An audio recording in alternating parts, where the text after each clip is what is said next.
갈라디아서 5장 16절부터 18절까지 함께 읽습니다. 내가 이르노니 너희는 성령님을 조차 행하라. 그리하면 육체의 욕심을 이루지 아니하리라. 육체의 소욕은 성령님을 거스리고 성령님의 소욕은 육체를 거스리나니 이 둘이 서로 대적하므로 너희의 원하는 것을 하지 못하게 하려 함이니라. 너희가 만일 성령님의 인도하시는 바가 되면 율법 아래 있지 아니하리라. 아멘. 성경은 참 재미있는 표현을 사용합니다. 그게 갈라디아서 5장 17절인데 성령님의 소욕을 우리가 쉽게 생각하는 말로는 욕심이나 혹은 욕망 그렇게 표현할 수 있습니다. 혹은 욕구 그렇게 말할 수 있는데 육체의 소욕은 성령님을 거스리고 성령님의 소욕은 육체를 거스리나니 이 둘이 서로 대적함으로써 너희의 원하는 것을 하지 못하게 하려 함이니라. 믿는 사람들 안에는 두 가지의 욕구, 소욕이 있습니다. 하나는 우리가 육체를 가지고 죄 아래 살아가기 때문에 육신으로부터 나오는 죄의 욕망이 있습니다. 죄의 욕망이 있고 이제 예수를 믿는 사람이 되어져서 믿는 이에게 임하신 성령 하나님께서 그 사람의 영 안에 내주하시기 때문에 새 사람 예수님으로 인하여 거듭난 새로운 사람이 되었기 때문에 그 사람 안에는 성령이 임하여 계십니다. 그리고 성령님께서 역사하시면 성령님께서 우리 안에 원하시는 성령님의 소원이 나타납니다. 성령님의 역사, 성령님의 소원, 성령님께서는 임하셔서 예수를 믿는 사람 각자가 하나님의 은혜 속에 하나님을 영화롭게 하며 예수를 닮은 사람, 예수를 기쁘시게 하는 사람, 또한 무엇보다 죄에서 자유로운 사람이 되기를 원하십니다. 그렇기 때문에 성령님의 이 소원, 성령님의 소욕이 나타나고 육신을 가지고 있기 때문에 있는 육신의 욕망이 있습니다. 이 두 개가 이제 작용을 하죠. 그럼 내가 육신의 욕망을 선택해서 가려 그러면 성령님의 소욕이 이것을 거스린다고 해요. 자꾸 싸우고 대항을 하고 거꾸로 내가 성령님을 따라서 하나님을 기쁘게 하는 길을 걸으려 그러면 내 육신의 욕망이 이 부분을 자꾸 거스리고 해서 하나님을 따라가는 길을 막는다 하는 이야기가 나와 있는 것이 갈라디아서 5장 17절이었습니다. 그래서 우리가 자꾸만 이 육체의 욕망을 더 많이 따라가게 되면 성경은 너희는 성령님을 소멸치 말라 그렇게 말씀하셨는데 성령님의 역사하심이 약해져 버리고 적어져 버리고 많이 소멸돼 버리고 맙니다. 그렇기 때문에 눈뜬 소경, 눈뜬 장님이 예수를 믿는 신자라 할지라도 그냥 되어져 버릴 수 있습니다. 말하자면 이렇게 살펴도 성령님의 역사가 없고 저렇게 살펴도 성령님의 역사하심이 없습니다. 그래서 최소한은 하나님께서 우리 삶에 하시는 말씀을 내가 성령 하나님께서 나를 하나님의 뜻과 은혜 속에 인도하시는 것을 어느 정도까지 알아먹고 들으려면 최소한은 팽팽한 상태가 될 정도에는 어느 정도까지 듣고 알아먹을 수가 있습니다. 팽팽한 정도가 된다는 것은 줄다리기 할 때 천군과 백군이 줄다리를 하게 하면 힘이 비슷해서 이쪽으로도 안 끌려가고 저쪽으로도 안 끌려가는 꼼짝마하는 상황이 되어버리는 그 정도까지만 돼도 성령 하나님께서 우리에게 말씀하시는 음성을 우리가 어느 정도까지 알아먹을 수 있는 자리에 있게 되어집니다. 그래서 오늘의 말씀은 성령의 인도하심을 받아 살아가는 것, 다시 말하면 하나님께서 과연 이 땅에 예수를 믿는 사람들에게 어떻게 말씀하시느냐 하는 것을 다루는 시간이 되겠습니다. 어떻게 하나님께서 우리에게 말씀하시느냐, 다시 말하면 하나님의 음성이죠. 하나님께서 어떻게 신자에게 말씀하시느냐 하는 것입니다. 믿음이 어린 사람들, 믿음이 어리다는 가장 근원은 무엇이라고 이야기해도 그 사람 안에 말씀이 없는 경우에 말씀이 없는 것. 말씀이 없는 사람의 특징 중에 하나는 뭐냐 하면 신앙생활에서 적극성과 능동성을 가지고 있질 않아요. 정말로 하나님을 사모하는 마음이 없고 예배를 사모함도 없어요.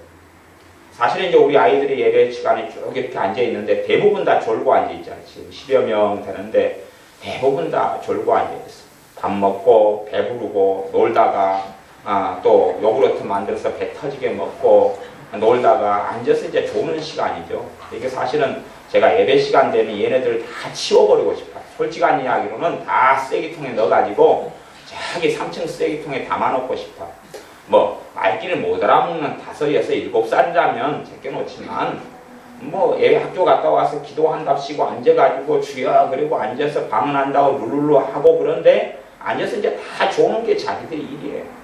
말하자면 하나님에 대해서 별로 관심은 없는 것이 하나님 말씀을 마음에 들을 자세도 없고 듣고자 하는 마음 자세도 없는 거죠. 그러니 뭐 할 말은 별로 없어요. 이런 중학생, 초등학생 뭐 되는 애들을 데리고는 별로 할 말이 없어요. 근데 너희들이 나중에 반드시 살면 알아야 되는데 목사님이 굉장히 설교 쉽게 하는 사람이었다는 것을 나중에 너희들 결혼하고 시집가고 어디 먼 데 가가지고는 알게 될 거야. 네? 목사님처럼 말씀을 잘 편하고 쉽게 알아먹기 쉽게 가르치는 사람 별로 없었다는 거 나도 교회가 20개째 교회 신앙생활 우리 교회가 20개째 서울교회가 21개째 교회인데 교회에서 있는 조직의 쓴맛을 좀 보면 그 시절이 좋았다는 것을 나중에 알게 될 때가 올 것이라는 사실이요.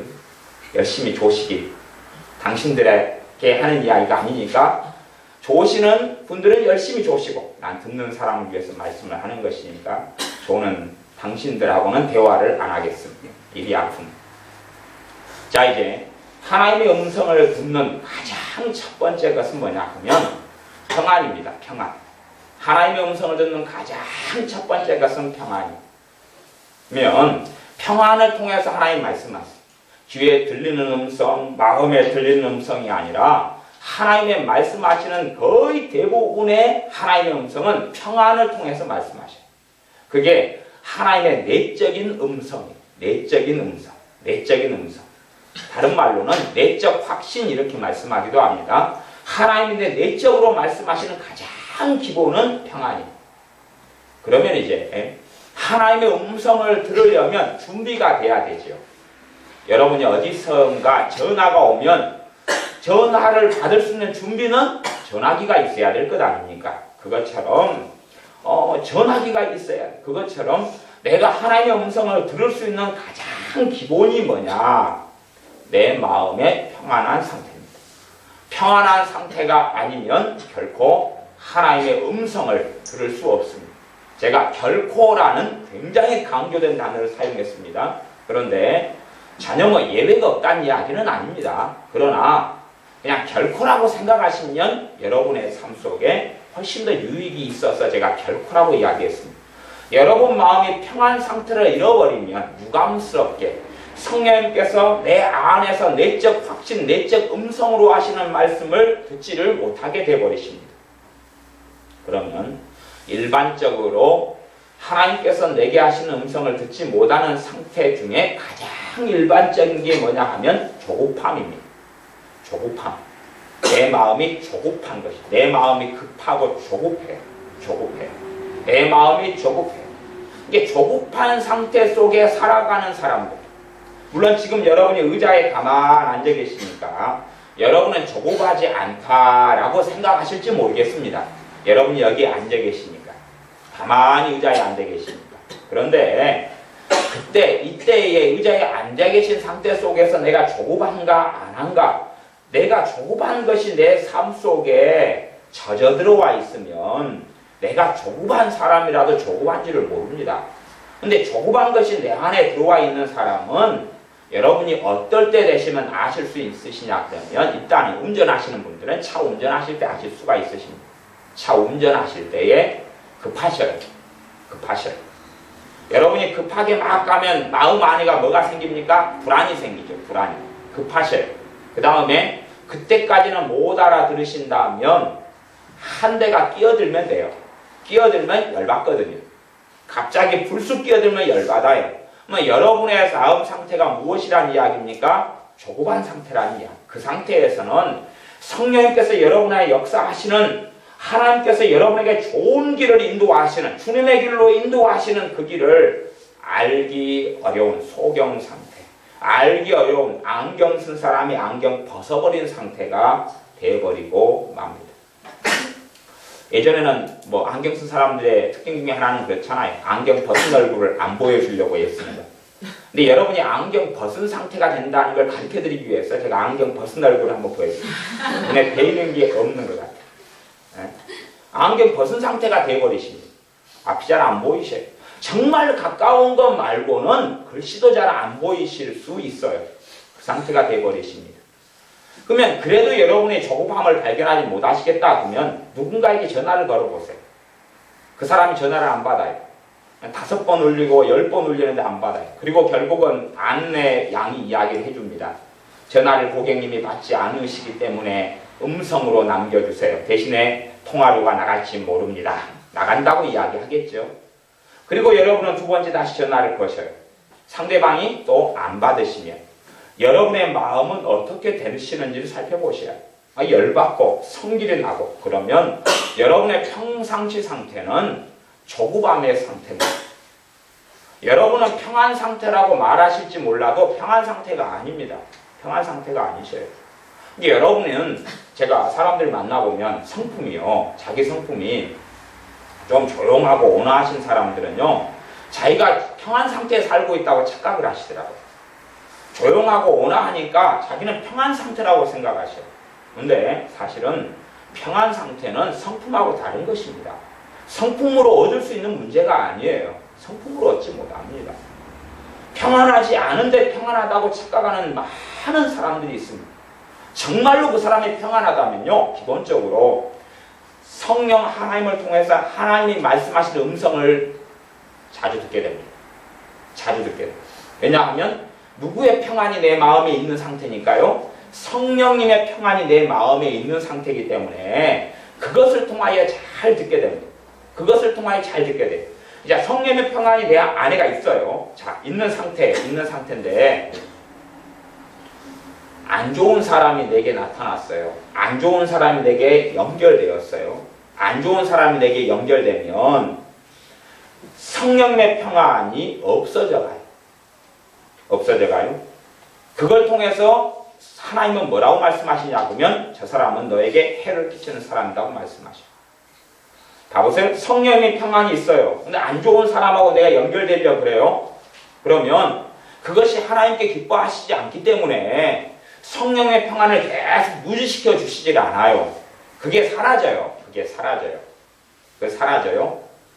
그 다음에 이제 조금 지나면 성령의 평안이 일반적으로 다시 회복이 됩니다. 회복이 되는데 제 경험으로는 100%가 다 회복되진 않아요. 이게 어떤 안 좋은 사람하고 연결되어 가도 성령의 평안이 있는데 그 전에 100% 상태, 내가 경험하는 100% 상태는 아니에요. 50%, 30% 상태에 불과해요.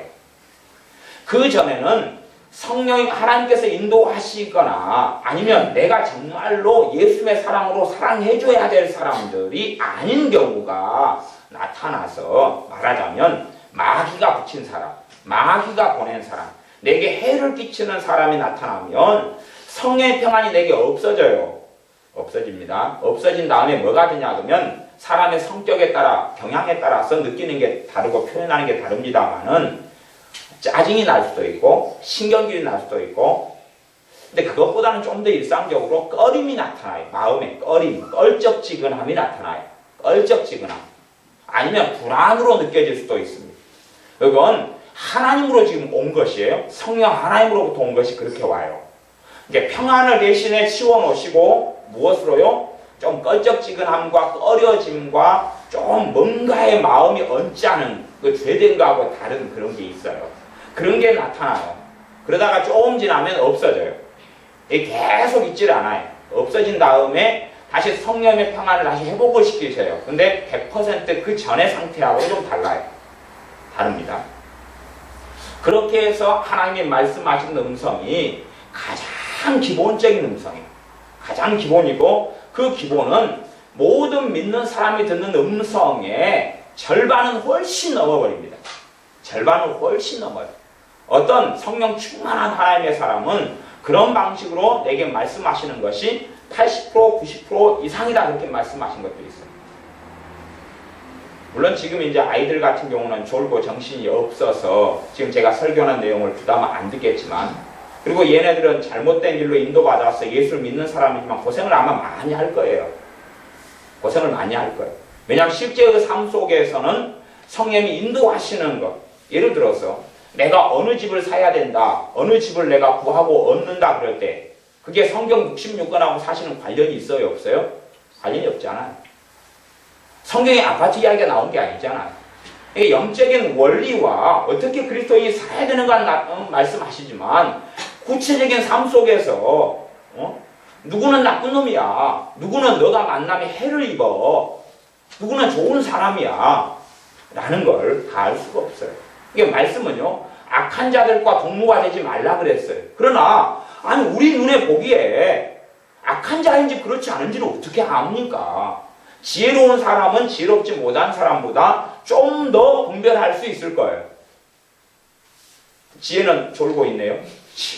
저 지혜가 졸고 있는데 지혜가 지혜 있는 사람일까요, 없는 사람일까요? 이름이 지혜인데 그것까지 잘 모르겠고, 오늘따라 연락이 또 좋네 다들. 자요, 그래서 말씀을 빨리 그냥 이제 시작했는데 끝낼 준비를 저는 마음을 갖추고, 10분 20분 안에 끝낼 마음의 준비를 갖추고, 아니면 다음에는 길게 설교를 좀 하려면 애들은 낙쓰레기통에 넣어버리고 어른만 앉아 있어야 될 것 같아요. 지혜하고 앞에 있는 지혜 동생도 이제 열심히 졸고, 그런데 아마 찜질이 좀 필요할 때가 아닌가 개인적으로 생각을 합니다. 자, 가보세요. 이제 내가 정말로 주님의 뜻을 따르려고 하고 예수님의 사람들에게는 약하든 강하든 내가 주님께 코드를 맞추면 우리는 완벽한 사람으로 살지는 못합니다. 내가 죄가 전혀 없고 허물이 제일 전혀 없는 삶을 살지는 못해요. 그 삶 속에 인도하시려고 누가 오신 거예요? 성령 하나님께서 오셨어요. 그래서 오히려 어떤 말씀을 하시냐 그러면 갈라디아서 5장 18절은 너희가 만일 성령님의 인도하시는 바가 되면 율법 아래 있지 아니하리라. 율법은 뭐냐 그러면 로마서의 말씀, 로마서 3장으로 이야기하면 율법으로는 죄를 깨달음이라 그랬어요. 그럼 율법이라는 건 하나님의 법이에요. 법은 언제 필요합니까? 범법자에게 필요한 거예요. 율법 아래 있지 않다는 이야기는 범법을 하지 않아서 율법을 통해서 재판을 안 받는다는 이야기입니다. 그것처럼 우리가 죄를 짓는 삶을 피해간다는 것이에요. 그러니까 성경에서는 일반적인 하나님의 진리가 나와 있어요. 영적인 원리가 나와 있는데 그 구체적으로 그 말씀을 지키고 실행하고 살아나갈 때는 성령 하나님의 도우심과 인도하심과 말씀하심이 있어야지만이 우리는 정말 내 짐은 쉽고 가벼움이니라 하는 길을 걸어갈 수 있어요. 그래서 성령 하나님께서 말씀을 우리에게 하시기를 원하시고 우리를 의로운 길로 진리의 길로 인도하시기를 원하세요. 그러나 구체적인 상황으로 가면 그 성령 하나님의 인도하심이 아니면 성경 속에서는 발견을 잘 못한다니까요. 사기꾼 중에서 아주 고도의 고급 사기꾼이라면 어떻게 접근하겠습니까?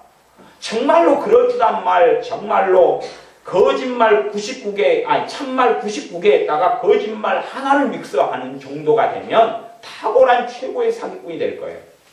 거짓말 반, 참말 반. 그러면 사기꾼에게 넘어갈 사람도 별로 없겠지요. 그것처럼 정말로 악당은 악당이라는 표시를 별로 안 한다 그 말이에요. 그냥 가까운 사람, 당신 편인 것처럼, 당신을 위하는 사람인 것처럼 나타나고 그렇게 해서 접근합니다. 그럴 때에 겉으로 아무리 보아도 그 사람은 내게 온화한 표정을 짓고 좋은 말을 하고 온건한 말을 할 수 있다 그런 말이에요. 그런데 과연 저 사람이 하나님께 내게 인도하시며 내게 복이 되는 사람 혹은 내가 저 사람을 섬기도록 하나님께서 붙인 사람일런지 혹은 마귀가 붙여서 내 삶을 파괴하고 무너뜨리려는 사람인지를 겉으로 볼 때는 알 수가 없다는 이야기입니다. 성경으로는 실제의 삶 속에는 별로 구분할 수가 없어요. 정말 구분할 수가 없어요. 많은 경우에. 그럴 때 우리가 평상시에 어떤 상태가 돼 있어야지 구분이 가능하다는 이야기입니까?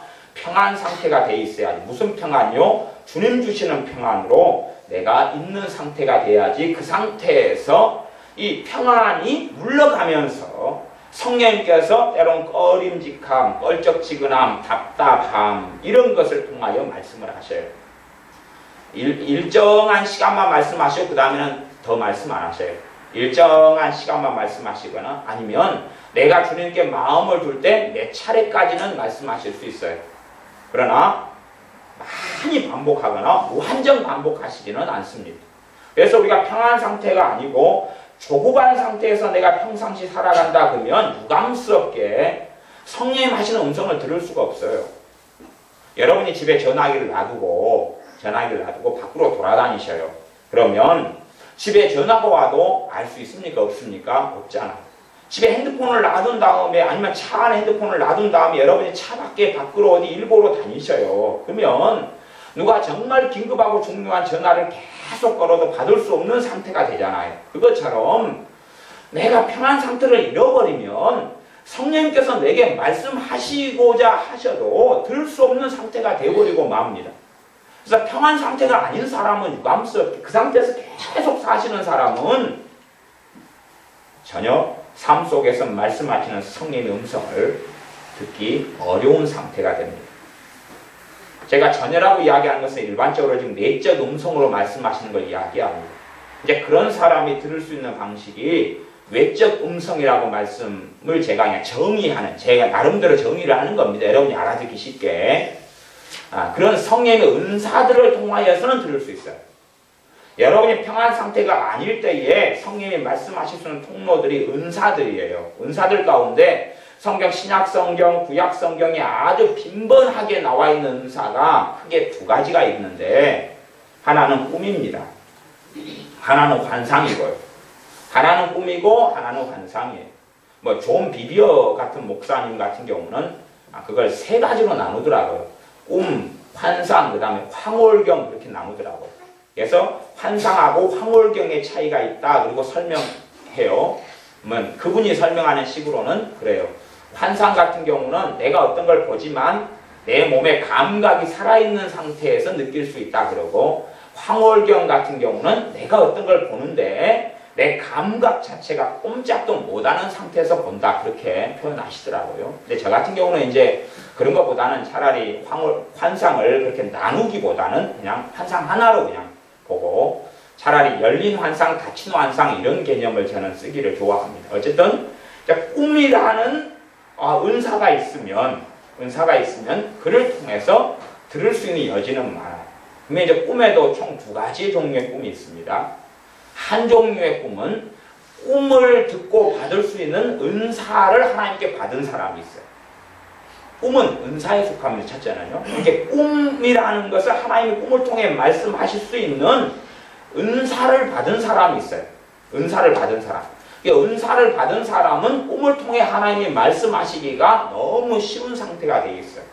그런 사람들은 꿈을 통해서 주님께서 자주 말씀하실 수 있으세요. 여러분이 꿈의 은사를 가진 사람은 그래도 제가 이리저리 살펴보면 몇 분이 없는 것 같아요.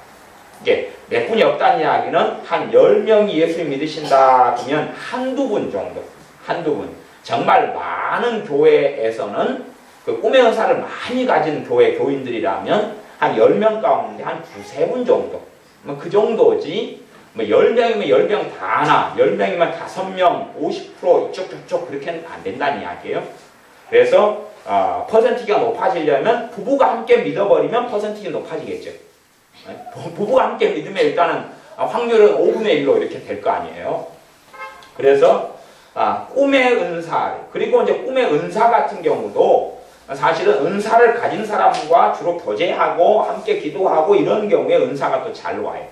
잘 와서 은사를 가진 사람의 근처에서 함께 기도하고 교제하고 함께 신앙생활을 할 때에 잘 오는 경향들이 있으니까 이건 참조할 만한 이야기가 되어지고요. 어쨌든 꿈의 은사를 가진 사람은 꿈을 통해서 말씀하시고 듣기가 좋은 상태가 돼요. 그런 경우는 이제 내적인 음성, 내적 확신으로 못 듣는 경우에 꿈을 통해서, 꿈은 안에서보다는 밖으로 주님으로부터 오죠. 주님으로부터 가요.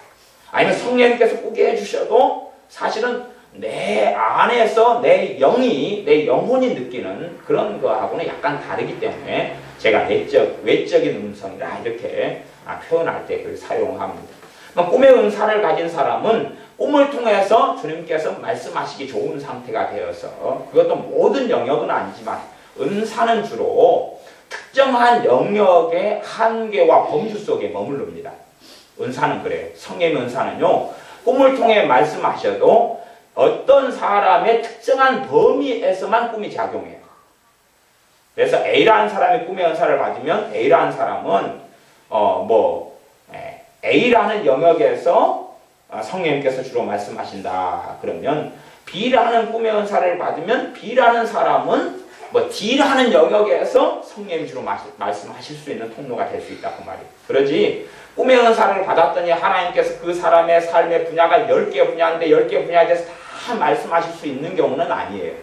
그래서 은사는 항상 부분적이라는 이야기를 할 수밖에 없습니다. 대신에 꿈의 은사도 더 많이 이 꿈을 통해 말씀하실 수 있도록 내 믿음이 성장하고 자라가며 주님을 더 많이 사랑해 간다면 그 꿈을 통해 말씀하실 수 있는 하나님의 역사하심, 성령의 기름 부으심은 더 강화되고 강해질 수 있을 거예요. 그래서 꿈을 통해서 말씀하시는 것, 내가 내적인 확신을 통해 평안이 가장 기본적인 건데 그렇게 들을 수 없는 사람의 경우는 꿈을 통해서 말씀하실 수 있다 그 말이. 그 은사가 있다면. 그리고 이제 은사가 없는 사람, 없는 경우하고 있는 경우 두 경우가 나눠진다 해서 꿈을 통해서는. 그래서 있다 그러면 꿈을 통해 말씀하실 수 있고, 그 다음에 없다 그래도 꿈을 통해 하나님께서 말씀하시는 경우는 종종 있습니다. 종종 있는데, 이제 은사가 없는 경우는 꿈을 통해서 하나님께서 말씀하실 수 있으신데 대부분은 한계를 가집니다. 어떤 한계를 가지냐 하면 그 사람하고 주님과의 관계가 좋아야 된다는 한계를 가집니다. 그 사람이 깨어있어야 한다는 한계를 가져요. 그 사람이 주님과 관계에서 깨어있는 관계, 영적인 삶을 사는 관계에서만, 그것도 부분적으로 말씀하셔요. 항상은 아니고 부분적으로. 그러면 꿈의 은사를 가진 사람이, 예를 들어 그냥 제가 편의적으로 하는 이야기입니다. 예를 들어서 꿈의 은사를 가진 사람은 꿈을 얼마나 자주 꾸게 되느냐 그러면 영적으로 더 깨어있을수록 더 자주 꿉니다. 그러나 좀 은사가 있는 경우는 그래도 덜 꾼다 그래도 한 달에 몇 번 정도는 꿀 수 있다 그렇게 보여져요. 그 사람이 은사가 있어도 별로 안 깨어있는 사람 같은 경우는 줄어들어 갈 수 있어요. 그러나 그 사람이 깨어있어 주님을 사랑하고 주님 앞에 서서 살아가는 사람이라면 그것이 꿈의 은사가 풍성해져서 꿈이 더 훨씬 더 풍성해지는 경향을 가집니다. 대신에 정상적인 성령의 역사하심이라면 그 사람이 꿈에 의존하고 하나님의 말씀에 의존하지 않게 산다 그러면, 여러분이 하나님 입장이라면 꿈을 많아지게 하실 것 같아요? 적어지게 하실 것 같아요? 적어지게 하실 수밖에 없죠. 그러니까 어떤 사람이 꿈을 통해 하나님 말씀하시는데 꿈이 불하는 인식을 갖지 않고 꿈이 주가 되어버린다면 아마 그 은사는 힘이 없어져 갈 수밖에 없다는 가장 기본적인 것은 이해하셔야 됩니다. 하나님의 말씀을 통해 듣는 것이, 하나님의 음성 듣는 것의 가장 기본적인 것이, 가장 기본인데, 제가 지금 그 기본을 말씀드리는 걸 떠나서 이제 내적인 음성과 내적 확신으로 일반적으로 어떻게 하나님께서 말씀하시고 그 길을 인도하시느냐 하는 부분을 이야기하고 있습니다. 그리고 내가 말씀에서 은혜를 받고 살아가는 건 주로 하나님과 관계하고 내 믿음의 성장에 대한 부분이지, 실제의 삶 속에서 내가 구체적인 삶 속에서 어떻게 해야 되느냐 하는 부분을 해결하기는 어려워요. 내가 실제의 상황 속에 어떻게 해야 되느냐를 말씀을 통해 은혜 받고 살아가는 삶 속에서 답을 얻는 것은 쉽지 않은 이야기가 되어집니다. 그래서 꿈 같은 경우에 내가 꿈에 은사가 없다 그래도 깨어있는 사람의 경우는 또 실제로 모든 믿는 사람들은 하나님께서 꿈을 통해서 얼마든지 말씀하실 수 있어요. 그것이 오순절 이후에 요엘서 2장 28절에 성취이기도 합니다. 그러나 깨어있는다 그래도 꿈을 통해 하나님께서 말씀하시는 것은 드물어요. 드뭅니다. 드물어요. 아무리 깨어있어도 꿈을 통해서 은사가 없다면 1년에 몇 차례가 안 되는 경우도 많다는 이야기입니다. 은사가 없어도 정말로 주님 사랑하고 성령 역사 풍성하게 나타나는 사람이라면 1년에 여러 차례 이상 말씀하실 수는 있겠지요. 물론 이제 그것도 해석의 문제가 또 대두될 때도 많이 있습니다. 그리고 실제로 꿈을 통해서도 원수 마귀는 얼마든지 장난을 칠 수가 있고, 잘못된 꿈을, 원수 마귀가 귀신이 주는 꿈을 자주 더 많이 꿀 수 있다는 것은 기억하셔야 됩니다. 그래서 내 삶 속에 마귀의 역사가 많다, 그런 사람은 눈에 보이고 들리는 것들에 대하여 굉장히 주의를 하셔야 됩니다. 마귀 역사가 많다 그러면 환상이든 꿈이든 들리는 것이든 보이는 것이든 간에 많은 경우에 마귀로부터 오는 것이 숨어있기가 쉽습니다. 그러나 마귀 역사가 좀 없고 많이 정돈이 되어졌다 그러면 이제 그런 부분에 있어서 위험성은 좀 더 줄어들어 갔다라고 생각할 수 있습니다. 그 다음에 이제 환상이 있다 그랬어요. 환상 같은 경우는 꿈은 잠들었을 때 나타나는 것이고, 꿈은 잠들었을 때, 환상은 깨어있을 때, 깨어있는 경우도 두 가지 양상이 있어요. 아주 정신이 말똥말똥한 경우하고, 그 다음에 홍알홍알한 경우하고, 두 가지 경우예요. 그래서 정신이 말똥말똥해서 내가 차를 운전하고 가다가 앞에 신호등도 보고 앞에 차도 보면서 운전하고 가다가 환상을 보는 경우가 있어요. 그런 경우는 아주 말똥말똥한 경우이고, 그 다음에 잠든 것도 아니고 안 잠든 것도 아닌 비몽사몽간의 그런 환상, 비몽사몽간의 그런 환상 같은 경우가 있어요. 그렇게 해서 환상을 통해 말씀하시는 사람들이 있어요. 또 환상도 실제로 또 두 가지로 나눕니다. 하나는 환상 계통으로 은사를 받은 사람하고 안 받은 사람하고. 내용은 똑같습니다. 은사를 받은 사람은 더 자주 환상을 통해서 말씀하시는 음성을 들을 수 있고, 안 받은 사람은 깨어있는 삶을 사는 사람이 좀 더 자주, 안 깨어있는 사람은 거의 별로 없는 그런 경우가 되겠죠. 심지어는 가령 내 자녀가 오늘 교통사고가 나가지고 그냥 장애인이 되어버릴 심각한 상황이다.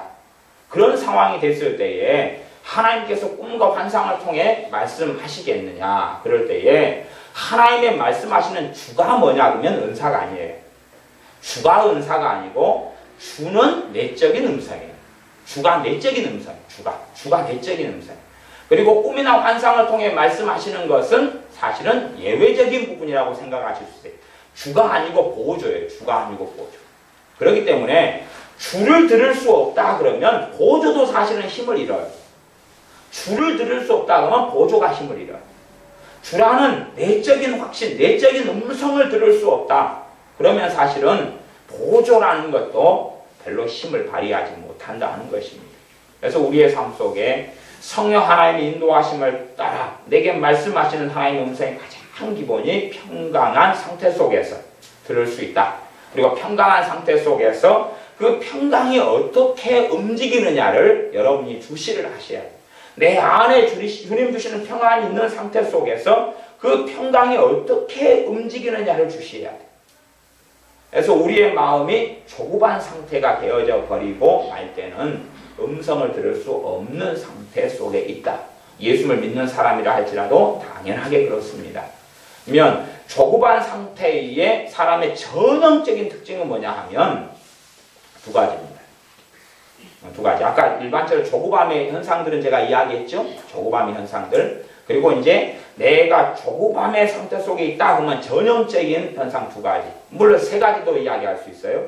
그러면 하나는 짜증. 평안한 상태가 없다 그러면은 항상 조급한 상태가 있을 때 뭐가 나타나요? 짜증이 나타나요. 짜증은 다른 말로 하면 신경질. 그냥 쉽게 신경질이 나고 쉽게 짜증이 나요. 그러면 내 안에 뭐가 있다는 이야기? 조급함이 있다는 거예요. 근데 조급함이 없고 성령의 역사신 평안이 있다 그러면 신경질이나 짜증이 아니라 내게 인내가 나타나요. 어떤 불가피한 상황, 어려운 상황이 나타나면 그 평안 속에서 성령의 열매 인내가 나타나요. 안 좋은 상황 속에 인내가 나타나요. 오래 참음이 나타나고 온유가 나타날 수 있어요. 근데 그렇지 않은 내가 조급하고 급한 상태 속에서 짜증이 나타나요. 그 다음에 신경질이다 그랬고요. 그 다음에 또 하나는 판단이 잘 때, 판단이 잘 때. 뭔가의 정보나 내용을 들으면 머리가 팍 돌아가요. 생각이 확 돌아가요. 확 돌아가면서 무엇이 돼요? 판단이 되는 거예요. 판단이 돼요. 그러면 뭐 친구들하고 애들이 만났다. 그러면 친구 하나가 치마를 갖다가 너무 작게 입었어요. 작게 입었어요. 뭐 그걸 본 다음에 뭐가 되겠어요? 에이 날라리.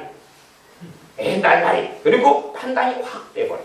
그러면 그래서 우리 아이들은 대부분이 이제 말씀을 전하는 시간에 성령님의 역사를 잘 못 받으니까 얘들은 대부분 좋은 상태예요. 왜 그러냐면 얘들 안에 뭐가 있다는 이야기예요? 조급함이 있다는 이야기예요. 뭐 특별하고 탁월한 대단한 죄가 있어서 사실은 얘들이 어제 사람을 몇 명 죽인 다음에 지금 도피하고 있는 애들이 아니에요. 어제 신방같이 따라가서 배 터지게 먹고 오늘도 학교 잘 갔다 오고 그렇게 대단한 사고를 친 애들이 아니에요. 왜냐하면 예배드리기 전까지 사고 안 치고 뭐 은혜라든지 민지는 잘 잤어요. 자고 일어나가지고 이제 예배 참석한 거예요. 그전에는 또 학교 갔다 또 먹고 그러니까 사고 칠 겨를이 없었어요.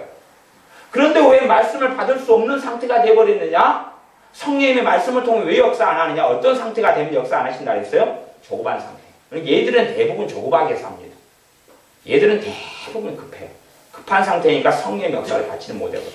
급한 상태는 뭘로 가져와야 돼요? 평안 상태로 가져와야 돼요. 그러니까 우리 무진이 같은 경우도 조금 있으면 얘가요 어쩔 줄은 모릅니다. 어쩔 줄은 몰라요. 막 그냥 그러니까 막 조급하니까 무진이가 말을 할 때는 벌벌벌해요. 평상시에 말을 더듬는 애가 아닌데 조급한 마음만 더 역사를 하면 말이 막 벌벌벌 떨어요. 떨면서 막 조급하게 아내가 조급한데 마음은 조급한데 입은 제대로 발통이 달려가지고 말이 안 나오지. 그러니까 말이 막 어눌해지고 말을 떠벅떠벅 해요. 막 그래요.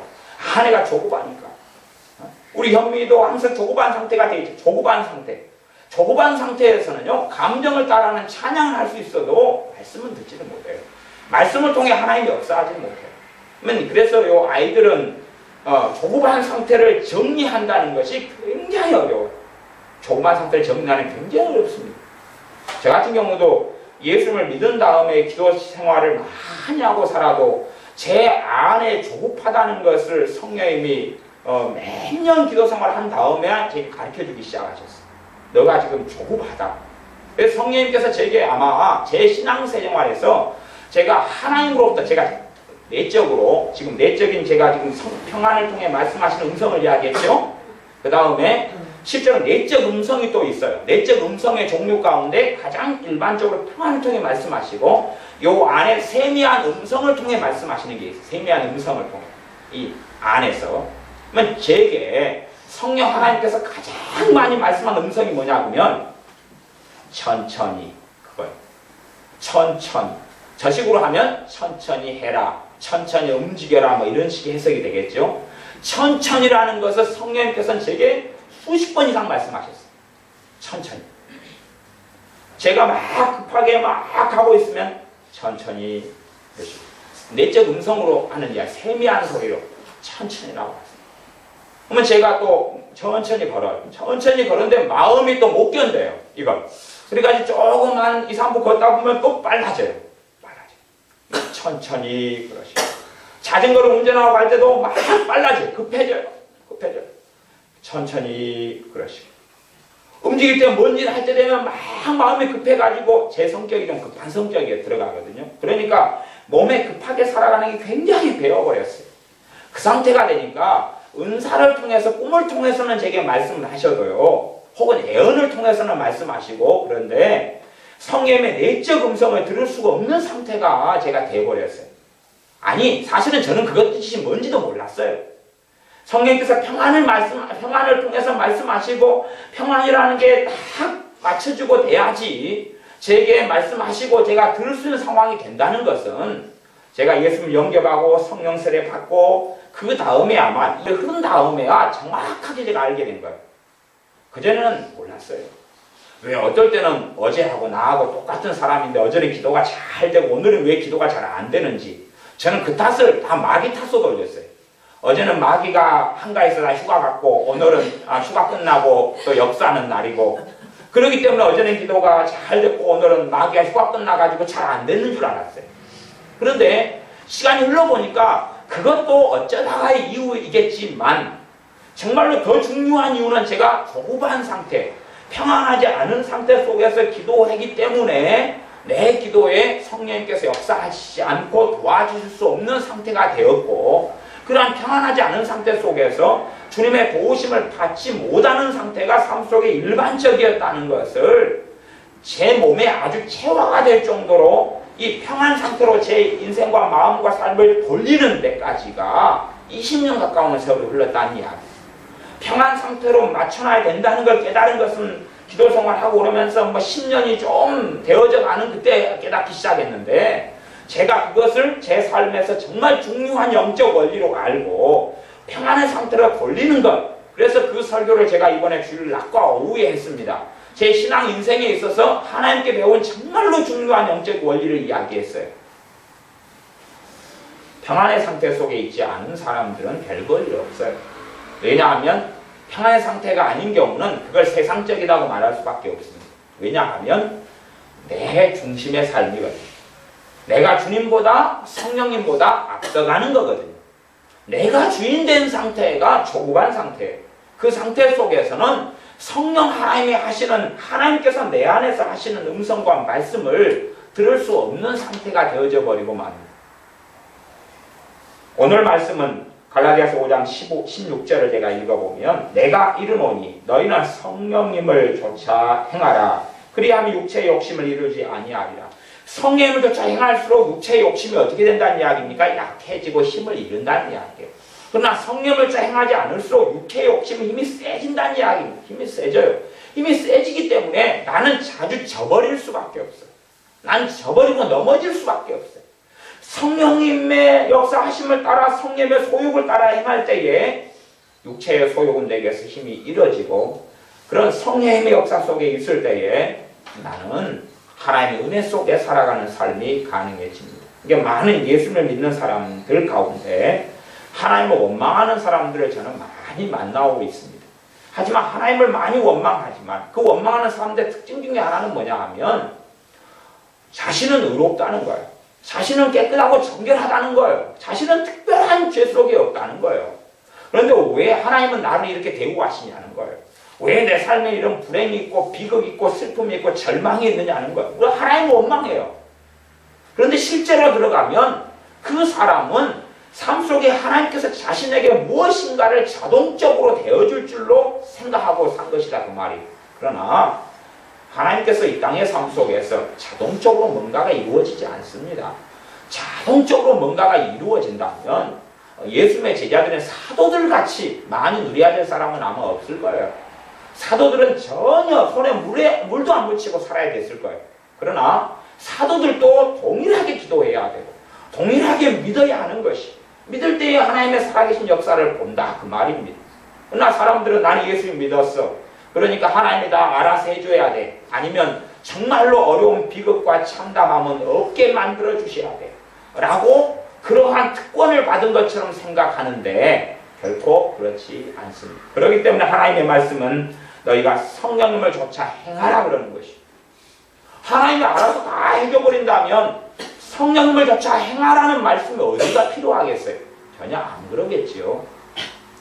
그래서 내적 음성의 가장 기본적인 것은 평안을 통해 말씀하십니다. 평안을 통해 말씀하세요. 그래서 여러분들이 실제로 어떤 결정을 내리고 판단을 내리고 사람과 함께 살아가고 그럴 때에 그 속에서 성령님께서 평안을 가지고 역사하시는 것을 여러분이 많이 경험하시고, 그리고 그것이 어떻게 평안이 물러가면서 답답함이 오고 또 꺼림직함이 오고, 그러면서 이제 여러분이 몸빵도 해보시고, 몸빵은 뭐냐, 사고를 쳐보셔야 된다 그 말이에요. 성령님이 껄쩍지근함과 꺼리낌을 주는데 대신 사고도 큰 사고를 치면 결코 안 됩니다. 한 5,000원짜리 만원짜리 사고만 치셔야지 후회하고 말지, 10,000,000원짜리 사고를 치면 그러면 심각해질 거 아니에요. 네, 그러니까 작은 부분에서만 몸빵을 해보셔야 돼요. 그냥 어디 가서 접촉사고 정도, 접촉사고 몇십만 원짜리가 많습니다만 독감 정도 걸리고 감기 정도 걸리고, 갑자기 공차로 가려는데 축구를 하러 가려는데 축구하는 거 하나님 말리시는 건 아닙니다. 그런데 그날 축구하기로 약속을 해놨는데 마음에 찜찜해요. 그러면 이제 그때에 가보시는 거예요.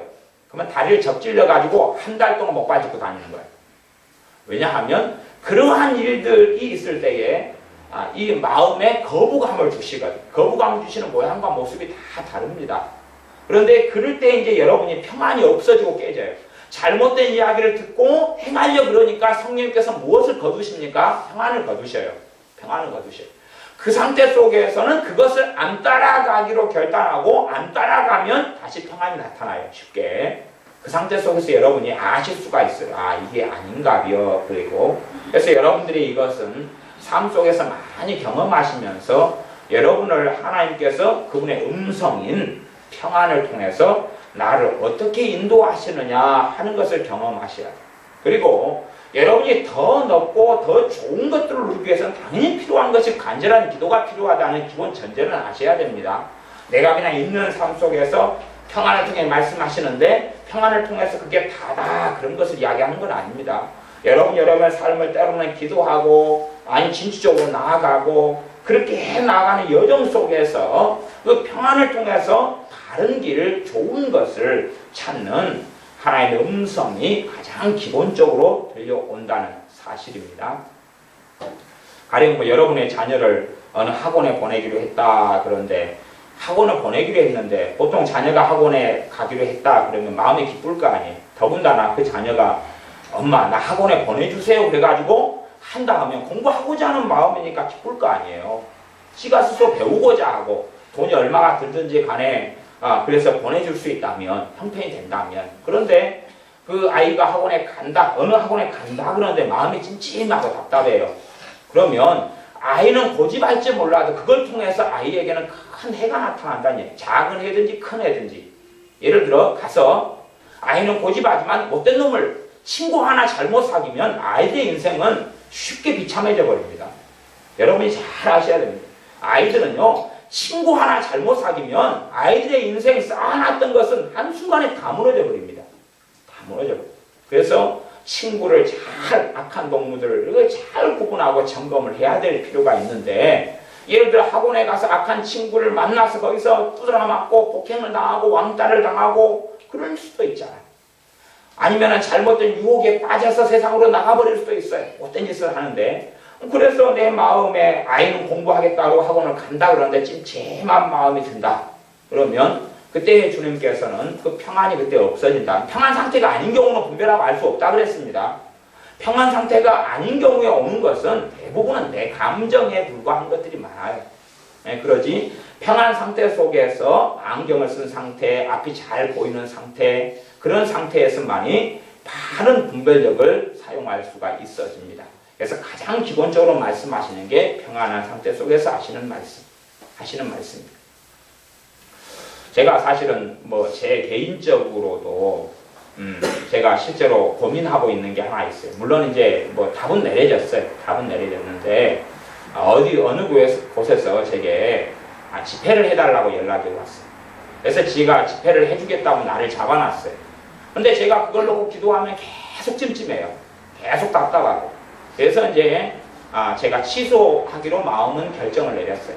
근데 이제 전화를 하려니까 참 미안하잖아요. 그 전화를 못하고 지금 미루고 있어요. 그러니까 이제 하여튼 집회가 얼마 남지 않았으니까 빨리 전화해서 마무리를 해야 돼요.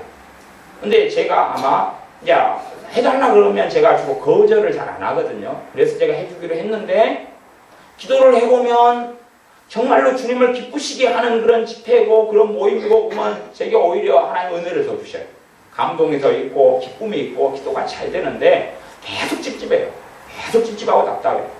그러니까 제가 고민이 많이 되죠. 인간적으로 약속을 해놨는데 약속을 어겨야 되고 취소해야 되고 근데 제가 계속 찝찝하기 때문에 사실 저는 딱 결론을 내려놨어요. 제가 안 해준다고 연락을 해야 되는 제 입장이에요. 그런 것처럼 이것이 주의 일이고 하나님의 일처럼 보이는 좋은 일이라도 사실은 겉에 보이는 것과 속에 보이는 것이 달라요. 그러니까 사실 이런 경험들은 제가 여러 차례를 한 바 있어요. 한 바 있는데 제가 인간적인 연민이나 사람이 요구를 하면 그걸 거절을 잘 못하는 성품이 제 성품 중에 하나이기 때문에 그냥 예스 하고 먼저 말거든요. 그러니까 제가 아직 그런 부분도 알고 있어도 뒤늦게 후회를 하는 경우가 많아요. 이게 우리가 어떤 일을 저지르기 전에 알고 있을 때는 훨씬 좋아요. 그래서 우리가 정말로 성령 인도를 잘 받을 수 있다면 그 일을 저질른 다음에가 아니라 그 일이 저질러지기 전에 호불호를 하나님께서 우리에게 그냥 허용하는 관점에서 그런 거 상관없고, 여러분이 오늘 저녁을 잡수셨을 때에 라면을 끓여 잡수시든지 돈가스를 잡수시든지 뭐 특별한 것을 잡수시든지 간에 그게 뭐가 없잖아요. 아마 여러분 가운데 그런 경험을 하신 분들이 좀 계실 거예요. 저도 그런 경험을 여러 차례 했는데요. 음식을 먹는데 음식이 아주 더럽게 보여요. 식당에 가서 음식을 먹는데 음식이 아주 더럽게 보여요. 더럽게 보여요. 그래서 이제 살펴봐요. 살펴보는데 식당이 깨끗해요. 음식이 아주 더럽게 보여서 먹기가 껄쩍지근해요. 그래서 이제 그래도 돈 주고 시켜가지고 음식이 온 거 아니에요?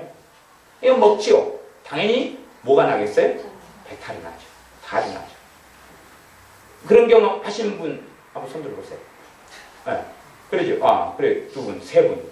저도 그래 몇 차례 그런 경험을 했어요. 그러니까 위생 상태가 안 좋은데 겉으로는 깨끗해요. 그래가지고 병균이 많은 음식이 내려왔어요. 근데 먹으려고 그러니까 아주 지저분하고 더러운 거예요. 눈에 보기에. 지금 우리 예배들은 몇십 명 드리는데도 세 분이나 있으시잖아요. 근데 그런 경험을 제가 여러 차례 했어요. 그러니까 지금쯤이면 이제 대신에 음식을 시키기 전에 알아야 되는 거예요. 음식을 시키기 전에. 그 식당을 들어가려는데 찜찜하고 먹기가 싫고 입맛이 떨어져요.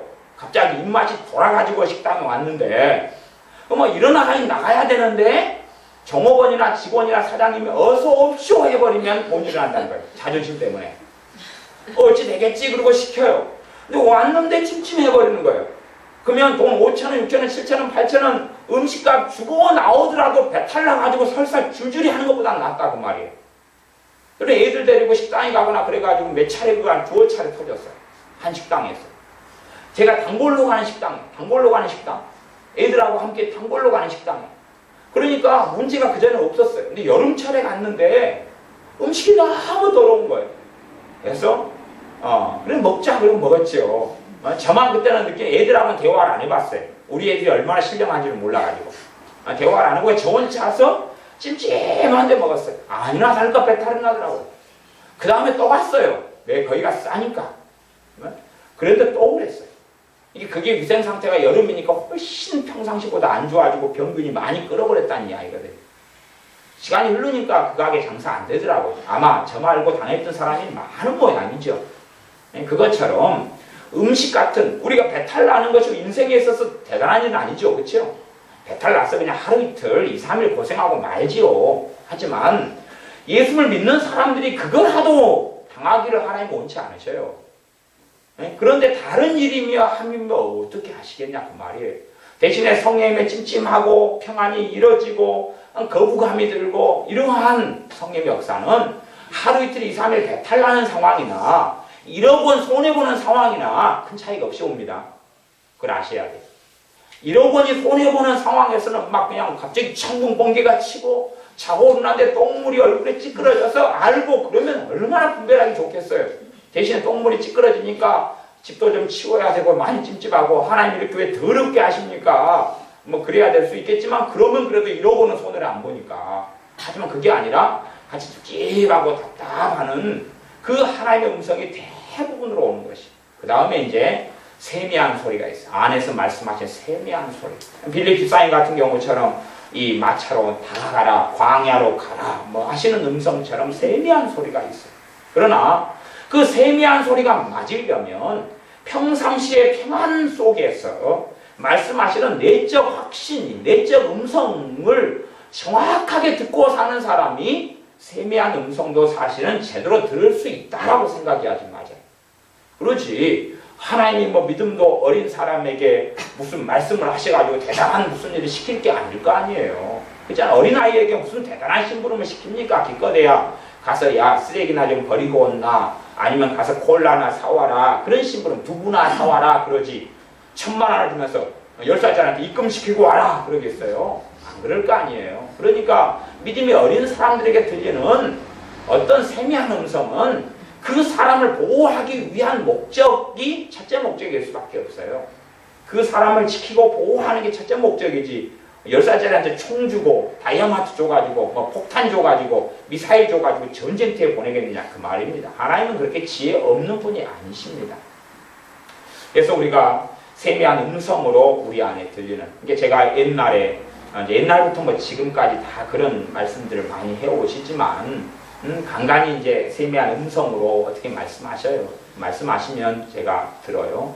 그래서 세미한 음성으로 종종 말씀하시거나 1년 내에도 또 때로는 하루에 몇 차례씩 듣는 경우도 있어요. 근데 그에 대해서는 잘 분별력이 필요하며 영적 성수감이 함께 필요를 요하는 부분들이 되어집니다.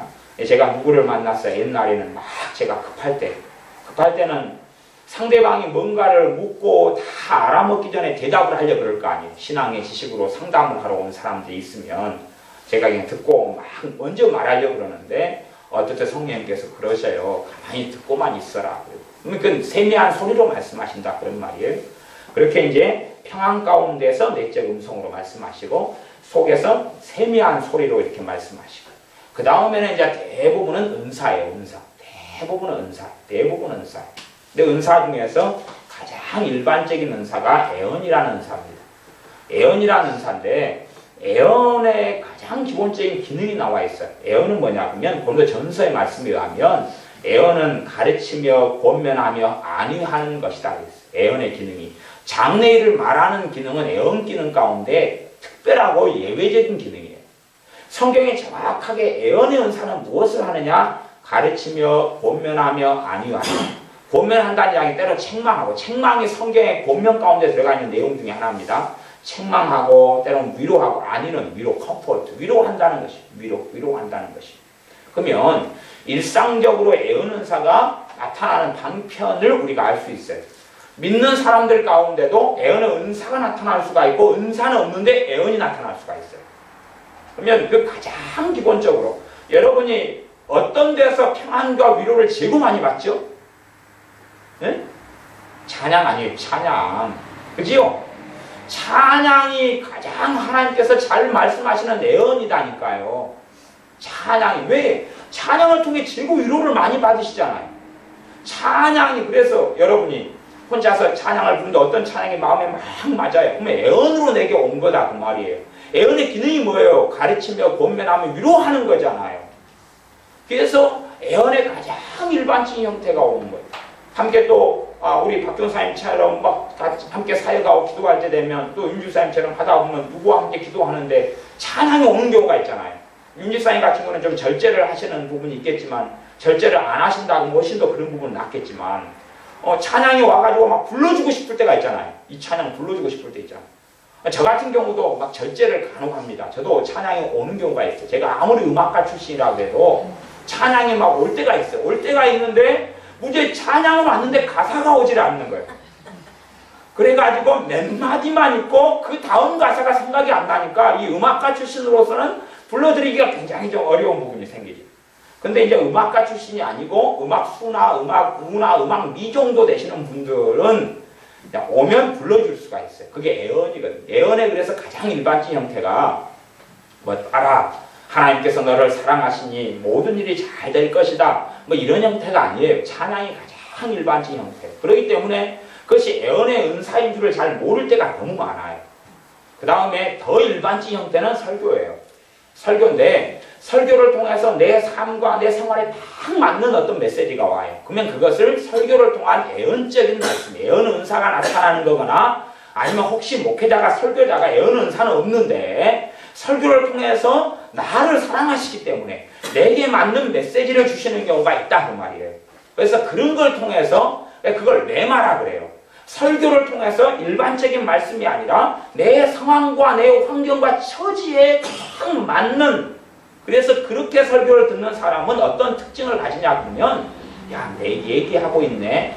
내 얘기를 어떻게 설교 때 저렇게 하고 있을까? 그 애언 은사를 통해서 오는 것이. 그래서 애언 은사가 굉장히 일반적인 은사입니다. 근데 사람들은 어떻게 생각하냐 그러면 애언 컨퍼런스, 애언에 대한 무수히 많은 책들을 통해서 애언 은사를 곡해를 하고 있는 부분이 많아요. 애언 그러면 장래일을 말하는 거예요. 너 내년에는 승진하게 될 것이다 뭐 이런 거 있잖아요. 내년에는 올해 빚이 많이 있었으나 내년은 거의 다 갚고 이제는 감사하고 잔치할 것이다 막 그런 장래일을 들으려고 그러는데 애언은 그런 기능이라고 성경에 나와 있질 않아요. 그렇기 때문에 그것은 예외적인 것이에요. 그래서 장래일을 애언했던 경우도 성경 충만한 신자들이 가득 있던 초대교회도 누구만 애언하냐 그러면요 아가보 같은 선지자만 애언한다는 것 성경에 나와 있죠. 미래일에 대해서 누구만 애언해? 미래일 아가보 같은 선지자가 와가지고 하는 거지. 예루살렘에 성경 충만한 사람도 많고 그 다음에 애언 은사 받은 사람 성경에는 애언 은사 받은 사람이요 빌립 집사님 전도자 빌립의 처녀 딸로 3명이 다 애언 은사를 가지고 있다고 그랬어요. 그러나 장래일을 그들을 통해서 말씀하시질 않고 선지자 아가보가 와요. 그때도 선지자가 있었거든요. 선지자가 와가지고 이 선지자 정도 바하늘에 선 사람이 할 수 있는 게 장래일에 대한 애언이에요. 그리고 일반적인 애언 은사는 장래일을 이야기하지 않아요. 예외가 없다 그렇게 말할 수는 없지만 애언의 정확한 정의가 고린도 전서에 나와 있다 그 말이에요. 애언은 권면하고 위로하고 안위하는 것이 그것이 애언의 정확한 기능이에요. 그 말씀이 고린도전서 14장 고린도 14장 1절 그렇게 나와 있을 거예요 아마. 네, 한번 찾아보실 것까지는 없습니다. 이제 그 말씀은 지나가니까. 그래서 이제 은사를 통해서 말씀하신다는 거예요. 은사를 통해서. 은사를 통해 말씀하시는데 가장 빈번하고 가장 일반적인 은사가 그래서 제가 애언이다 그랬어요. 앞에 지금 꿈 그리고 환상 이야기했죠. 그 다음에 애언이 가장 일반적인데 애언의 은사인 줄을 모르게끔 일반적으로 너무 일반적이 나타나는데 그게 찬양이다 그랬어요. 찬양. 그래서 여러분의 갑자기 기도를 하는데 찬양이 와요. 그러면 애언이 나타났다 그 말이에요. 애언의 은사가.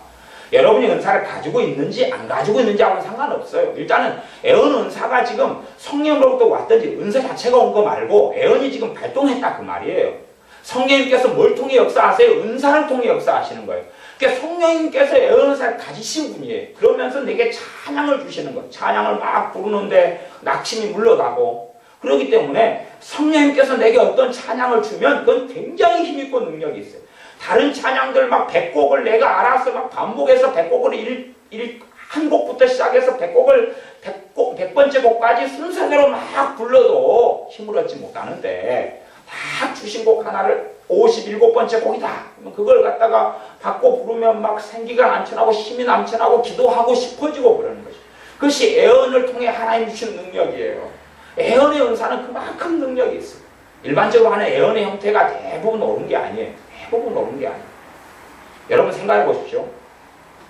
옷을 다 똑같은 옷을 입으십니까? 응? 옷을 다 같은 옷을 입으시고 헤어스타일 다 같이 하세요?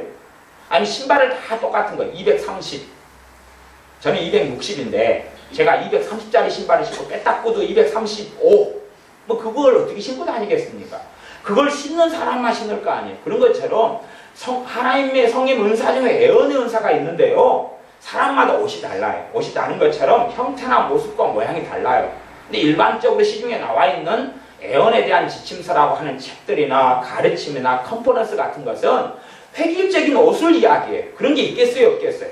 그러면 제가 보니까 몸무게가 100kg가 넘는 아주머니 한 분이 50 몇 살 되시더라고요. 100kg가 넘으신데 그분은 결국은 옷이 별로 없으시니까 마다리 푸대 같은 걸 입고 계시더라고요.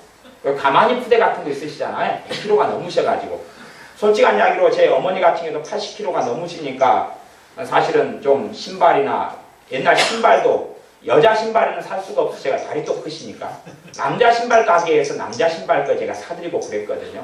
근데 이제 어떤 한 아주머니가 100kg가 넘으시는데 아마 120kg가 되는지 모르겠어요. 그냥 전혀 뭐 형태 자체가 드럼통같이 이렇게 생기셨거든요. 120kg 이러니까 옷이 어디 있겠어요. 그냥 마다리 푸대 같은 걸 입으셨다 그 말이에요. 그러면 애언 은사가 그분에게 오면 그분은 마다리 푸대 형태가 맞으신 거예요. 근데 그것을 제가 입으면 어떻게 될까요? 그러면 안 맞겠잖아요. 아니 들어가긴 들어가지만 그게 뭐 어떻게 그걸 입고 시내에 나가겠어요. 그런 것처럼 애언 은사가 각 사람마다의 형태와 모습과 양상이 다르다. 그 말이 다른 것을 획일화시키면 이상하게 변해버리고 맙니다. 이상하게 변해버려요. 신발도 치수가 틀리고 옷도 어울리는 색상이 틀리고 사이즈가 틀리고 그렇게 됐다 그 말이죠. 그래서 제가 기본적인 은사인 이런 꿈, 환상, 그 다음에 애언, 방언은 이제 그런 것보다는 어떤 성님 은사 가운데 기도하는 은사에 속하기 때문에 그렇게 말씀하시는 은사의 유형이 되려면 방언에 이제 방언 통역의 은사가 올 때에 말씀하시는 은사로 통로가 되어지는데 방언 통역은 애언하고 하는 형태나 일이 방언 통역의 은사가 하는 일이 애언과 비슷해요. 그래서 유사해요. 거의 방언 통역하고 애언은 같은 일을 한다 이렇게 볼 수 있어요. 대신에 방언이라는 통로가 있느냐 없느냐의 차이가 좀 많다 그런 이야기입니다. 그리고 이제 영분별의 은사 혹은 믿음의 은사 이런 여러 은사들마다 성령님께서 그 은사를 통해서 말씀하시는 것이 좀 다르죠. 그래서 분야마다 좀 달라요. 그거에 대해서 구체적으로 이제 은사들 통해 어떻게 성령이 말씀하시냐 하는 것은 시간이 많이 됐으니까 제가 설명을 하지 않겠습니다.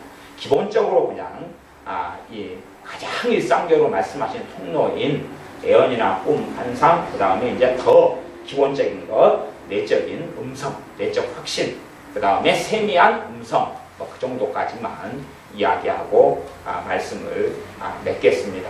그래서 그 다음에 이제 하나를 더 첨가한다면 좀 구분점이 좀 어렵기도 합니다. 하나를 첨가한다면 구분이 약간 어려운 게 있어요. 구분이 약간 어려운 게 있는데 구분이 어렵다는 이야기는 실제로 경험은 정확할 수 있는데 해석이 어렵다는 측면에서 구분이 어렵다 그렇게 이야기했습니다.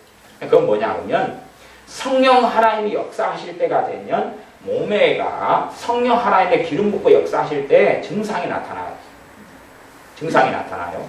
그래서 이제 성령 하나님이 어떤 사람이 역사하시는 것을 성령이 임재다 그렇게 표현합니다. 성령이 임재다 그렇게 표현하는데 사람 몸에 크게 한 3가지 정도의 증상이 나타나요. 하나는 뭐냐면 전기. 몸에 전기가 흘러요. 그래서 그런 분들은 꼭 이 전기 자동차를 운전하시면 좋아요. 이게 전기로 성령이 역사할 때 운전대를 잡고 있고 그것을 배터리에 연결을 하고 있으면 그래서 전기 쪽으로 성령이 느껴지기에 막 찌릿찌릿한 걸로 전기처럼 찌릿찌릿 하는 그런 양상으로 성령님께서 임재하시고 역사를 하시고 전기처럼 저 같은 경우도 주로 저도 전기과예요. 제가 공고 전기과는 안 나왔는데 성령님께서 역사하실 때는 전기과로 역사하세요. 그러니까 찌릿찌릿해져요.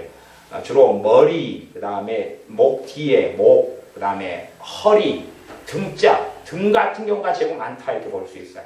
그러니까 어떤 분들은 손바닥이 그러실 수 있고 얼굴이 그러실 수 있고 또 어떤 분들은 눈썹이 그러시는 분도 있어요. 그래서 누가 보면은 술 마셨냐 그러기도 하고 성질 나냐 그러기도 하고 눈이 왜 병들었어 그러기도 눈썹이 자꾸 파르르 떨리거든요. 눈썹이 전기가 이렇게 되면 파르르 떨리는 사람도 있어요. 볼살이 파르르 떨리는 경우도 있어요. 그런 게 전기과가 있어요. 근데 저 같은 경우는 주로 이제 머리에서 등 쪽으로 찌릿찌릿하게 성령이 역사를 하셔요. 찌릿찌릿하게 이렇게 역사를 하셔요. 저는 전기과예요. 그 다음에 저는 열도 있어요. 그걸 불과라 그러기도 하고 열과라 그러기도 해요. 불이 있어요. 불이 있으면 당연히 동반되는 게 땀이 많이 나겠죠. 그래서 이 신체에 나타나는 것이니까 그런 분들은 기도할 때 되면 유난히 땀이 많이 나셔요. 그 전까지는 안 그랬는데 기도만 하면 땀이 많이 난다 그러면 이제 그 사람은 주로 불과인 경우가 돼요. 막 너무 더워서 그러는 게 아니에요. 아마 우리 박교사님도 막 기도를 하시고 그럴 때는 막 땀이 많이 흘리고 그러는데 불과기 때문에 그러시죠. 불과기 때문에. 저는 불이 한 전기가 한 80% 되면 불이 한 20% 되거나 이렇게 돼요. 그래서 저는 부수적으로 열을 가지고 있어요. 그런 분들은 우리 이제 윤지사님 같은 경우도 불과가 많죠. 그러니까 기도를 막 하시면 얼굴이 빨갛게 돼요. 그럴 때 되면 오징어나 아니면은 있잖아요. 지포를 가져와가지고 얼굴에다가 이렇게 대시면 익을 수가 있어요. 그래서 얼굴이 빨갛게 달아오르고 막 그래요. 그런 경우는 불과가 그래요. 땀도 많이 흘리고 성령님께서는 임재하시 역사 현상이 불로 나타나요. 그 다음에 좀 일반적으로 좀 숫자가 좀 적은데 그다음 진동과가 있어요. 진동은 몸이 좀 흔들리는데 신체 일부나 손이 이렇게 막 흔들리기도 해요. 무당이 손 흔드는 거하고 좀 다릅니다.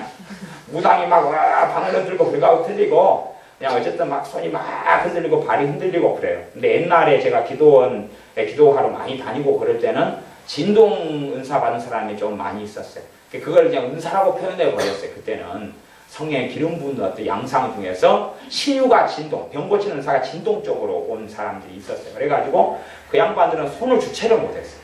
손이 계속 밥 먹을 때도 손이 없는데 밥도 못 먹었어요. 밥도 못 먹고 막 며칠 그러다가 이제 기도만 하면 흔들리고 그 다음에 밥 먹을 때는 괜찮고 그렇게 변하더라고요. 근데 너무 강하게 오니까 막 뭐 주로 손이 그러더라고요. 그치 발이 그러면 곤란할 거 아니에요. 걸치는 거다고 계속 흔들리면 어떻게 할 거예요. 배삼룡이도 아니고 그러니까 손만 이렇게 막 흔들리더라고요. 손만 막 며칠째 계속 흔들어요. 네, 그런 분들은 야구 경기장에 그렇게 알바를 보내시면 손 흔들리는데 손이 막 10시간 흔들려도 팔이 안 아파요. 이게 기름 부음으로 흔들면 팔이 안 아파요. 그렇기 때문에 성령님의 그 치유나 축사 쪽에 은사가 있는 사람들은요, 이 손을 막 써도 손이 피곤하지 않아요. 은사로 사역하니까 알 수가 있어요. 등을 막 주물러 주라 그런데 주물러는데 성령 은사로 주물러는 사람은 피곤하지 않아요. 이쪽이. 이게 말하자면 열이라는 정도가 피곤이 손에 와야 되는데 한두 개밖에 안 와요. 그렇게 별로 오지를 않아요. 어쨌든 성령님의 임재로 해서 우리가 하나님의 음성을 듣는 방법이 있는데 그건 해석이 좀 난감해져요. 왜냐하면 어쩔 때는 제가 화장실을 가가지고 앉아있는데 갑자기 거기서 전기 쪽으로 찔찔해요. 성령의 임재가 나타나요. 그럼 제가 어떻게 해석해야 될까요? 그럴 때 굉장히 곤란해져요. 그러니까 해석이 난감할 때들이 있다 그 말이에요. 갑자기 운전을 하고 있는데 갑자기 기름 부음이 막 임하고 찌릿찌릿해져요. 물론 저는 운전하고 있을 때가 아니고 나무 옆자리에 앉아있는데 그래요. 그럼 도대체 뭘로 해석해야 될까요? 그럴 때들은 있다 그 말이에요. 근데 어쩔 때는 이제 어떤 사람이 뭔가를 묻고 이야기하다 보면 그 사람 입에서 나오는 말의 확증으로 저 말이 옳아. 저 말이 내게 준 거야. 저 사람이 어떤 꿈을 이야기한 그 꿈을 내게 준 거야 하는 확증으로 제게 성령의 임재 현상이 나타나는 경우도 많이 있어요. 그러면 성령님께서 막 그때 되면 임재하시고 역사하세요. 막 전기로 찔찔찔 해줘요. 그러면은 제가 이제 제 오랜 경험에 따라서 그분에게 당신이 말씀하실 때에 제게 성령의 임재가 있습니다. 그래서 제 개인적으로는 그것이 주님께로부터 온 것이라고 저는 생각합니다. 그렇게 이제 해요.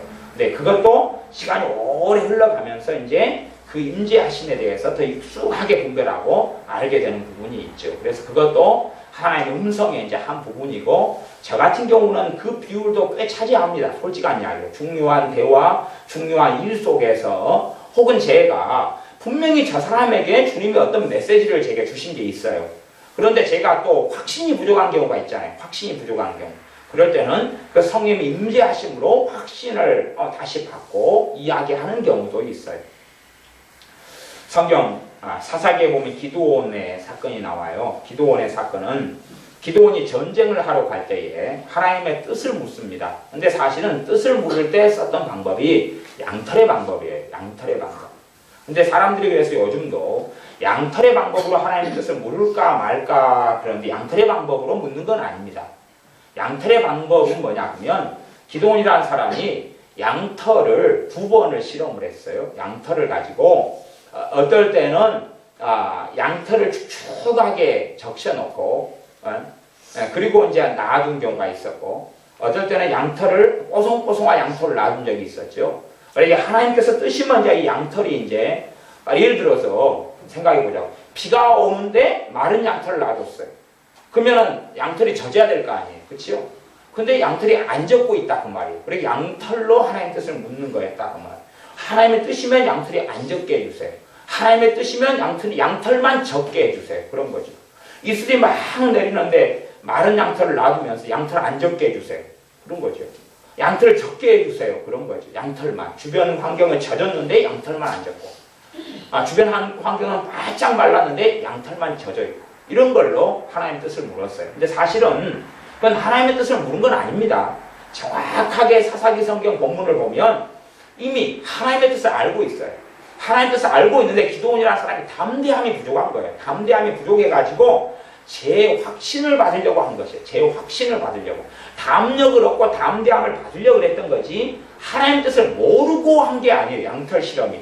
성경을 잘 못 본 사람은 하나님 뜻을 모르고 그걸 알기 위해서 양털로 했다 그러는데 그게 아니에요. 그게 아니라 이미 하나님의 응답과 하나님의 음성을 기도원이 다 들었어요. 들은 다음에 담대함이 부족해. 담대함. 그 양반이 또 담대함이 부족해가 나중에 또 저질렀던 일이 또 있어요. 뒤로 가면.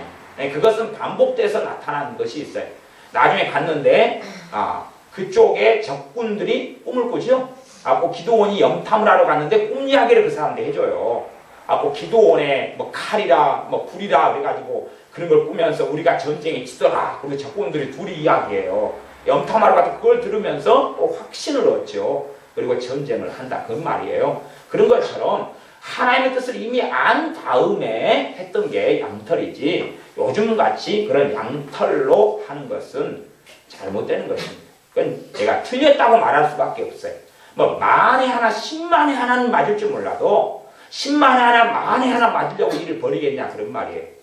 양털은 뭐냐 그러면 환경을 통해 하나님의 음성을 듣겠다는 거예요. 그건 틀린 거죠. 그런 식이죠. 하나님 제가 A라는 직장과 B라는 직장이 있어요. A라는 직장에 가기를 원하시면 오늘 수박이 들어오게 해주세요.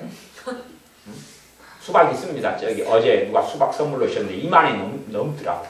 그러면 수박이 들어오게 해주세요. 하나님 뜻인 줄 알겠습니다. 그리고 B라는 것이 맞으면 쌀이 들어오게 해주세요.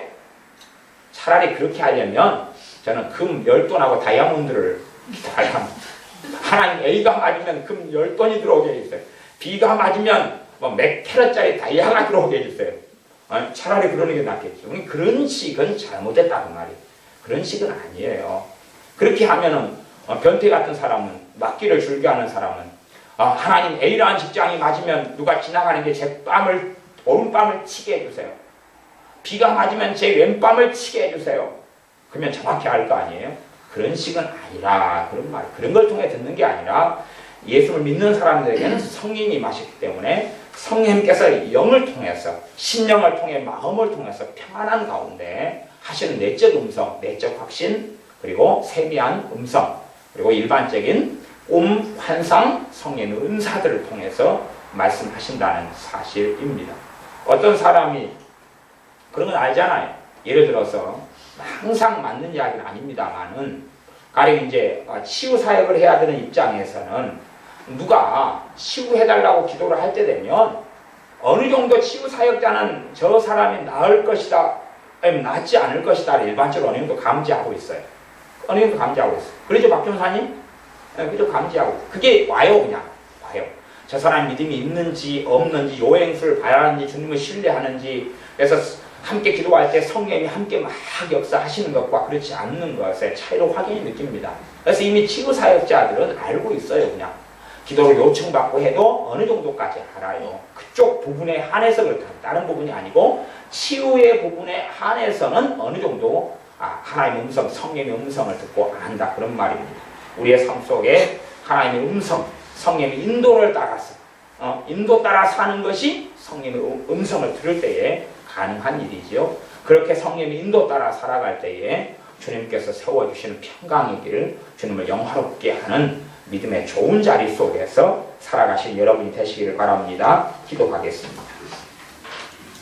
아버지 하나님, 우리가 우리의 고집과 아집과 생각대로 살아갈 때는 일이 꼬이고 꼬여서 평안한 자리에, 은혜의 자리에, 주님을 영화롭게 하는 자리에 서지 못하지만 우리가 육체의 소욕이 아니라 성령님의 인도하심을 따라 살아갈 때에 주님께서 원하시고 기뻐하시는 자리와 일 속에 또한 평강의 삶 속에 나아가 때로 고난당하더라도 주님을 기쁘시게 하는 자리에서 주님을 영광스럽게 할 수 있사오매 우리가 평안한 가운데서 성령 하나님께서 하시는 음성을 듣는 그리고 그 길을 걷는 우리가 되게 하여 주시되 무엇보다 말씀 중심의 삶을 살게 하여 주시옵소서. 예수님의 이름으로 기도하옵나이다. 아멘.